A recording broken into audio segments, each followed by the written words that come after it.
आदिवासी जनता जिंदाबाद जिंदाबाद जिंदाबाद we want justice justice justice जिला प्रशासन मुर्दाबाद मुर्दाबाद मुर्दाबाद आबकारी विभाग दालालगिरी न चलिबो आबकारी विभाग दालालगिरी न चलिबो जिला प्रशासन আৰু आबकारी विभागक हकियाই দিব বিচাৰিও যে আমি বাৰম্বাৰ কিন্তু এই কাৰ্যসূচী আমি বাৰম্বাৰ লৈ আহিছো আৰু বাৰম্বাৰ স্মাৰক পত্ৰ দি আহিছো আজি কিন্তু আমি হেক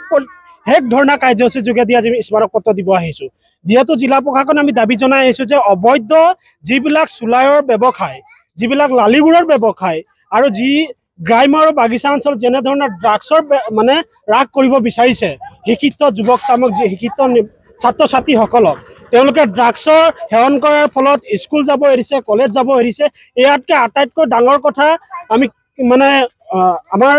মুখত ভাষা নাই আৰু জিলা প্ৰশাসনে বাৰম্বাৰ অসম চৰকাৰ জিলা প্ৰশাসনে আবকাৰী বিভাগৰ দাবী জনাইছে এইবিলাক কিন্তু অবৈধ বেহাবিলাক বন্ধ কৰিব লাগে কিন্তু কি কাৰণত তেওঁলোকে বন্ধ কৰা নাই আমি স্পষ্ট ভাষাত ক'ব বিচাৰোঁ তেওঁলোকে একমাত্ৰ এই আবকাৰী বিভাগটো এই মদৰ চুলাই ভাটিৰ পৰা আৰু এই ড্ৰাগছৰ বেহাৰ পৰা তেওঁলোকে পইচা আৰু